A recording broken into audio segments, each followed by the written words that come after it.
আকাশবাণী গুৱাহাটী কথা শিল্প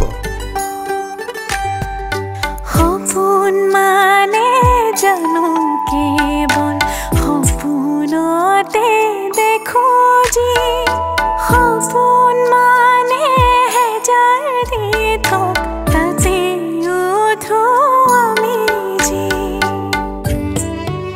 নমস্কাৰ, মই অনামিকা বৰদলৈ বৰুৱা। ডক্টৰ ৰুবুল মাউতৰ মোৰো এটা সপোন আছে গ্ৰন্থখনিৰ ধাৰাবাহিক পাঠত মই ৰুবুল মাউতৰ আইতাকৰ চৰিত্ৰটো ৰূপায়ণ কৰিছিলোঁ। চৰিত্ৰটো যদিও সৰু আছিল, মই বৰ ভাল পাইছিলোঁ অভিনয় কৰি। মোৰ ভাৱ হৈছিল নাতি লগত আইতাকৰ যিটো আৱেগিক অন্তৰংগ এটা সম্পৰ্ক, সেই সম্পৰ্কটো এই ধাৰাবাহিকখনত, এই গ্ৰন্থখনিত বৰ সুন্দৰকৈ ফুটি উঠিছে। ময়ো যিমান পাৰোঁ চেষ্টা কৰিছিলোঁ। নিশ্চয় শ্ৰোতাই ভাল পাইছিলে। নমস্কাৰ। নমস্কাৰ, মোৰ নাম কৰিশ্মা পূজাৰী। মই ৰুবুল মাউতদেৱৰ মোৰো এটা সপোন আছে শীৰ্ষক গ্ৰন্থখনিৰ মাউতদেৱৰ বাইদেউৰ চৰিত্ৰটোত অভিনয় কৰিছিলোঁ। খুব ভাল লগা এটি অনুভৱ। কিতাপখনৰ নামটো যেনেকৈ ইমান ধুনীয়া, মোৰো এটা সপোন আছে, তেনেকৈ আচলতে সেই কিতাপখনৰ সৈতে জড়িত হৈ এই যাত্ৰাটোত এগৰাকী অংশীদাৰ হিচাপে থাকি মোৰ সেই এটা যেন সপোন লগা অনুভৱ, খুব ভাল লগা। প্ৰথমবাৰৰ বাবে কিতাপখন পঢ়িছিলোঁ 2017 চনত। অসম গ্ৰন্থমেলাৰ পৰা উপহাৰ হিচাপে পাইছিলোঁ কিতাপখন, আৰু তাৰ পাছত শেহতীয়াকৈ আকৌ পঢ়িলোঁ যেতিয়া আকাশবাণী গুৱাহাটী যোগে প্ৰচাৰ হোৱাৰ কথা চলিছিলে, তেতিয়া এবাৰ পঢ়ি দিলোঁ। এই দুয়োবাৰ পঢ়োঁতে কিন্তু মই কিতাপখন বেলেগকৈ অনুভৱ কৰিছোঁ, আৰু কিতাপখন যেতিয়া পঢ়ি থকা যায় সেই কিতাপখনৰ মোহটো এৰি আহিব নোৱাৰি। আৰু বা কি হৈছিলে সেই তেনেকুৱা এটা অনুভৱেৰে কিতাপখন খুব কম সময়ৰ ভিতৰত শেষ কৰিব পাৰি পঢ়ি। দুয়োবাৰ পঢ়োঁতে মই এই অনুভৱটো কৰিছিলোঁ, আৰু খুব ভাল লগা এটা অনুভৱ। ইমান সুন্দৰ এটি যাত্ৰী হ'বলৈ পালোঁ, তাৰ বাবে অশেষ ধন্যবাদ। খুব ভাল লগা মোৰ কাৰণে যে মই ৰুবুল মাউতদেৱৰ বাইদেউৰ চৰিত্ৰটোত অনুধাৱন কৰিবলৈ সুযোগ কণ পালোঁ। ধন্যবাদ। আটাইলৈকে নমস্কাৰ, মই সুদীপ্ত শৰ্মা ভৰালী। মোৰো এটা সপোন আছে। এই গ্ৰন্থখনৰ পাঠ ইতিমধ্যে শেষ হৈছে। সকলোৱে বিভিন্ন চৰিত্ৰত অভিনয় কৰিছে, বৰ ধুনীয়া হৈছে। আপোনালোকৰ ফালৰ পৰা যিখিনি সঁহাৰি পাইছোঁ, সেই সঁহাৰি পাই আমি সঁচাকৈ উৎফুল্লিত হৈছোঁ। মই কেইবাটাও চৰিত্ৰত অভিনয় কৰিছোঁ, যদিওবা মই মুখ্য চৰিত্ৰত অভিনয় কৰা নাই।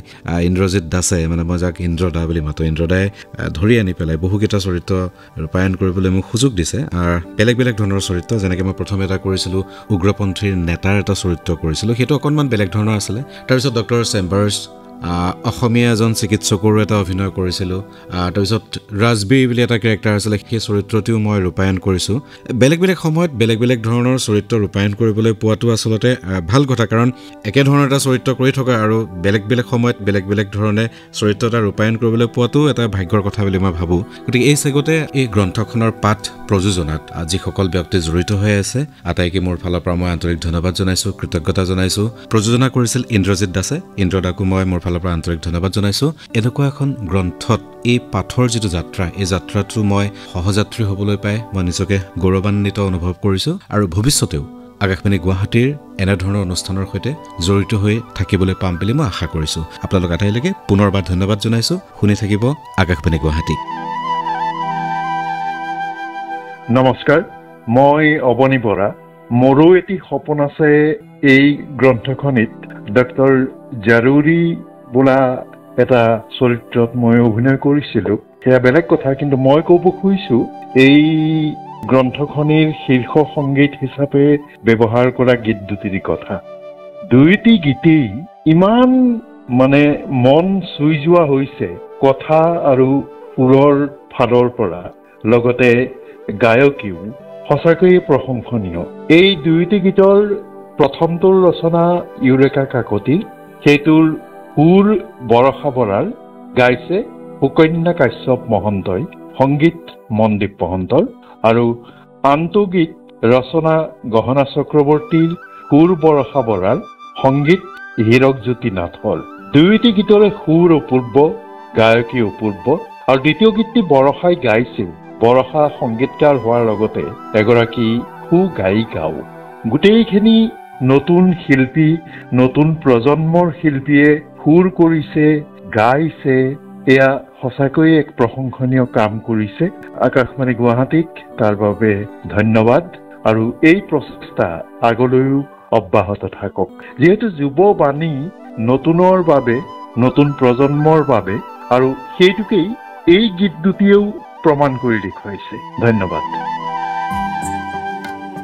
মোৰো এটা সপোন আছে ডক্টৰ ৰুবুল মাউতৰ এই গ্ৰন্থখনিৰ ধাৰাবাহিক পাঠ শেষ হোৱাৰ পাছত আমি আজি তৃতীয়টো খণ্ডত এই ধাৰাবাহিক পাঠ সম্পৰ্কে কথা পাতিছোঁ আজি হৈছে শেষৰটো খণ্ড আৰম্ভণিতে আপোনালোকে কেইবাগৰাকীও অভিনয় শিল্পীৰ মনৰ অনুভৱ শুনিলে কথাশিল্প অনুষ্ঠানত আমাৰ এয়া প্ৰথম প্ৰয়াস আছিল এই গ্ৰন্থখনৰ ধাৰাবাহিক পাঠ আমি আৰম্ভ কৰিছিলোঁ 7 মহীয়া এক যাত্ৰা আমি কথাশিল্প অনুষ্ঠানটি আৰম্ভ কৰাৰ সময়ত আকাশবাণীৰ অনুষ্ঠানসমূহৰ মুৰব্বী দায়িত্বত আছিল কাৰ্তিক সূত্ৰধৰ তেখেতে অতি আগ্ৰহেৰে এই অনুষ্ঠানটি আগবঢ়াই লৈ যাবলৈ আমাক সুযোগকণ দিছিল তাৰ বাবে বিশেষভাৱে তেখেতৰ ওচৰত কৃতজ্ঞ শ্ৰোতাসকল আপোনালোকে অতি আন্তৰিকতাৰে এই ধাৰাবাহিক পাঠ শুনিলে আপোনালোকৰ অভিমত বিভিন্ন মাধ্যমৰ যোগেদি আপোনালোকে আমাক অৱগত কৰালে আপোনালোকেই আমাৰ মূল শ্ৰোতাসকল আপোনালোকে ভাল পাই আমালৈ প্ৰেৰণ কৰা একোটি বাৰ্তা আমাৰ এই যাত্ৰাপথত আশীৰ্বাদ স্বৰূপ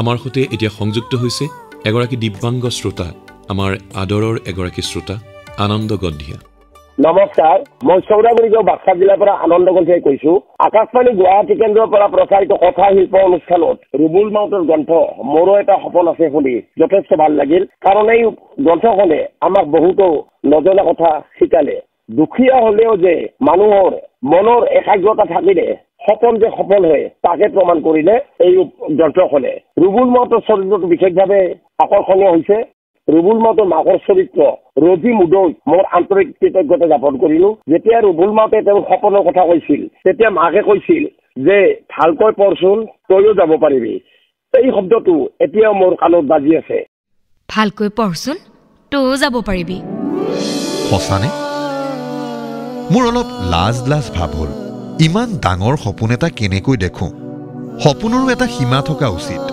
এবাৰ মই থিয় হৈ থকা পৃথিৱীৰ আধাৰটোতো চোৱা উচিত যাব পাৰোঁ নোৱাৰোঁ পিছৰ কথা কিন্তু মগজুত প্ৰথমবাৰৰ বাবে আমেৰিকালৈ যোৱাৰ সপোন এটাই উকমুকাই থাকিবলৈ ধৰিলে আৰু দেউতাকৰ চৰিত্ৰ দেউতাকে যেতিয়া কৈছিল বাপু মোৰ হাতখন ভাল কৰি দে বোপাই মোৰ হাত দুখন ভাল কৰি দে না কঁকালটো বাৰু পাৰিছো এই হাত দুখন ভাল কৰি দে এই হাতকেইখন কঁপি থকাৰ বাবে কোৰ মাৰিব নোৱাৰা হলো এতিয়া ঘৰত পিয়াজ নহৰুৰ খেতি কৰা মানুহ নাইকিয়া হ'ল সৰুদো হাত দুখন ভাল হলে মই নিশ্চিন্তে পিয়াজ নহৰুৰ খেতি কৰি দিম এই শব্দটো সঁচাকৈ কি এটা কৰুণ ফুটাই তুলিবলৈ সক্ষম হৈছে তাৰপিছত আহিছো এতিয়া সংগীতলৈ সুকন্যা কাশ্যপ মহন্তৰ গীত আৰু বৰষা বৰাৰ সুৰ আৰু মনদীপ আৰু মনমিত মহন্তৰ সংগীত উপস্থাপনে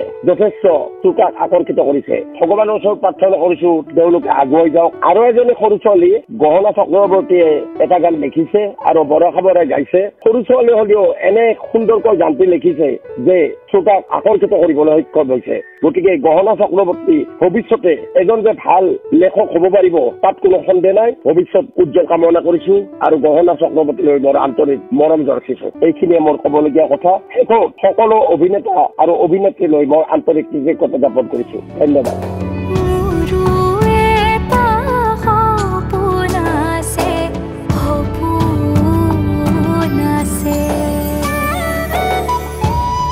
আপোনালোকে বিভিন্ন ধৰণে আমাক অৱগত কৰোৱা আপোনালোকৰ বাৰ্তাসমূহৰ পৰা আমি এটা কথা গম পাইছিলোঁ যে আপোনালোকে শীৰ্ষ গীতটি খুব ভাল পাইছে বিভিন্ন গৰাকীৰ বক্তব্যত সেই কথা প্ৰকাশ পাইছে আৰু শীৰ্ষ গীতৰ প্ৰতিযোগিতাত নিচুকনি পুৰস্কাৰ লাভ কৰা সেই গীতটো আপোনালোকলৈ আমি আগবঢ়ালোঁ আপোনালোকে আদৰি লৈছে প্ৰথমে এই প্ৰতিযোগিতাত বিষয়বস্তুৰ ফালৰ পৰা শীৰ্ষ গীত হ'ব পৰাকৈ 10টা গীত বাছনি কৰি দিছিল ডক্টৰ ৰুবুল মাউতে তাৰ পাছত তৰালী শৰ্মা আৰু ৰূপম ভূঞাই এই 10টা গীতৰ মাজৰ পৰা ইউৰেকা কাকতিৰ গীতটোক শ্ৰেষ্ঠ গীত ৰূপে তেওঁলোকে আমাক জনাইছিল আৰু নিচুকনি পুৰস্কাৰ লাভ কৰিছিল অসম জাতীয় বিদ্যালয়ৰ সেই সময়ৰ 9ম শ্ৰেণীৰ ছাত্ৰী আৰু বৰ্তমান 10ম শ্ৰেণীত পঢ়ি আছে গহনা চক্ৰৱৰ্তীয়ে আমাৰ সৈতে এয়া ৰাষ্ট্ৰীয় পুৰস্কাৰপ্ৰাপ্ত কণ্ঠশিল্পী সুৰকাৰ সংগীত পৰিচালক তৰালী শৰ্মা নমস্কাৰ মই তৰালি শৰ্মা।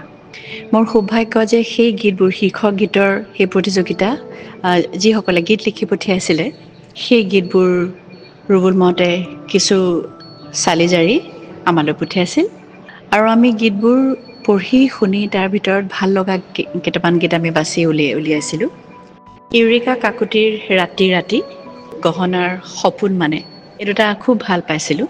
এতিয়া গীতকেইটি তেওঁলোকে লিখিলে আমাৰ ভাল লাগিল আৰু তাৰপিছত এই গীতকেইটি সুৰ দিয়া হ'ল, তাত সংগীত পৰিচালনা কৰা হ'ল আৰু শিল্পীয়ে সেই গীত গালে। ৰাতি ৰাতি যিটো ইউৰিকাই লিখিছিলে, এই গীতটো শুনি ইমান ভাল লাগিছে। আমি পঢ়ি থাকোঁতে যি ধৰণৰ সপোন এটা দেখিছিলোঁ যে গীতটো এনেকুৱা ধৰণৰ হ'ব পাৰে, ঠিক তেনেকেই সুৰ কৰিছে সুৰকাৰেও আৰু সংগীত পৰিচালকেও ঠিক তেনেকেই সংগীত পৰিচালনা কৰিছে আৰু গীতটো শুনি ইমান ভাল পাইছোঁ। সুকন্যাই বৰ ধুনীয়াকৈ গাইছে, মাতটো ভেৰি বেলেঞ্চড। ইফালে গহনাই যিটো গীত লিখিছে, গহনা চক্ৰৱৰ্তীৰ, সেয়া সুৰ কৰিছে আৰু গাইছে বৰষা বৰাই নিজেই। বৰষাৰ মাতটো আগৰ পৰাই বৰ ধুনীয়া মাত, বৰ আৱেগিকভাৱে গীতটো গাইছে আৰু সেইকাৰণে ক'ৰবাত আমাৰ মন চুই গৈছে। সংগীত পৰিচালনা কৰিছে হীৰকজ্যোতি নাথে, মেণ্ডলিন বজাইছে উৎপল বৰাই আৰু ইউৰিকাই লিখা গীতটো যিটো বৰষাই সুৰ কৰিছে আৰু সুকন্যাই গাইছে, সেইটো সংগীত কৰিছে মনদীপ মহন্তই। খুব ধুনীয়া সংগীত কৰিছে। দুটি গীত শুনি সঁচাই ভাল লাগিছে আৰু ভাল লগা বিশেষ কাৰণটো এইটোৱে যে এই সৰু সৰু ল'ৰা ছোৱালীকেইটাই এগৰাকীয়ে গীত লিখিছে, এগৰাকীয়ে সুৰ কৰিছে, এগৰাকীয়ে গাইছে আৰু এগৰাকীয়ে সংগীত পৰিচালনা কৰিছে। সেইটো খুব বেছি পজিটিভ কথা। এওঁলোকৰো সপোন আছে আৰু আপোনালোকৰ আশীৰ্বাদ যেতিয়া পাব, এওঁলোকেও ঠিক তেনেকৈ আগবাঢ়ি যাব, ঠিক গ্ৰন্থখনৰ চৰিত্ৰবোৰৰ দৰে। ধন্যবাদ।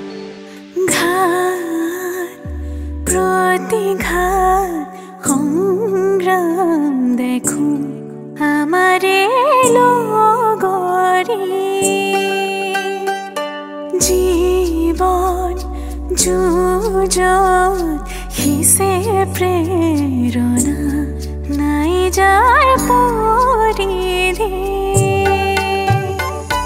ঘাত প্ৰতিঘাত সংগ্ৰাম দেখো আমাৰে লগৰী,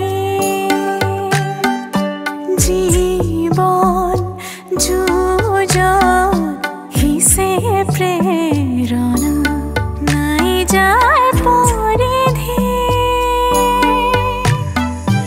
জকাইছো আগৰ ল'ৰা, আহিলা বিশ্বজিনী, তোমাৰ সপোন আমাৰ পাথেও সাধনা কাৰ্যই, সাধনা কাৰ্যই, সাধনা কাৰ্যই।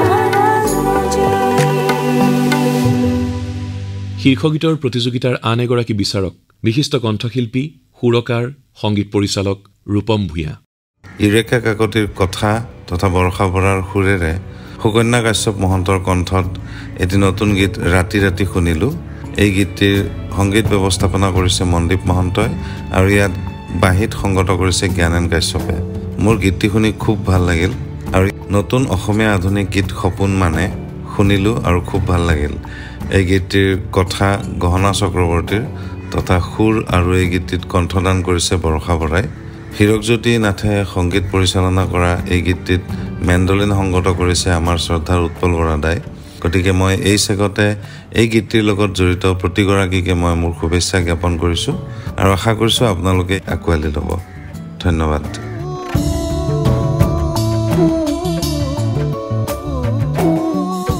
মোৰো এটা সপোন আছে গ্ৰন্থখনৰ ধাৰাবাহিক পাঠৰ এই যাত্ৰাত সংগী হোৱা প্ৰতিগৰাকী অভিনয় শিল্পী।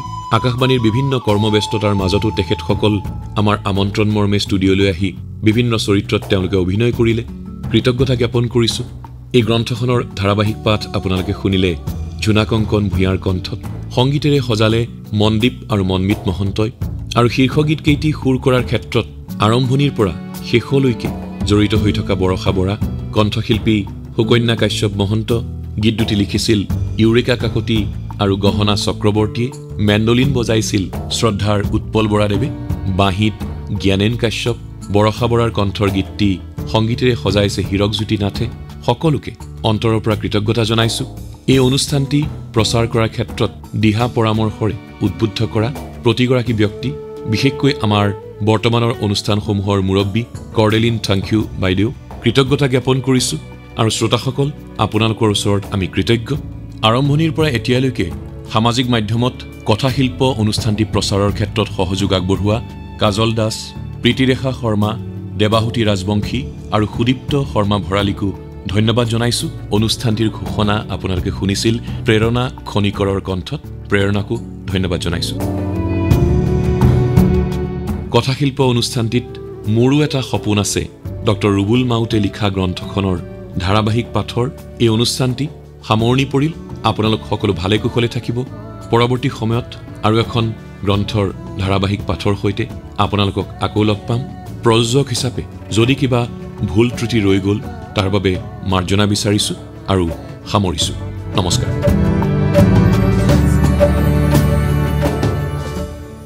কথাশিল্প অনুষ্ঠানটিৰ প্ৰযোজনা আছিল ইন্দ্ৰজিৎ দাসৰ ৰাতি পাৰ হয় সপোনৰ ভাৰত বেলিয়ে হাঁহে জীৱ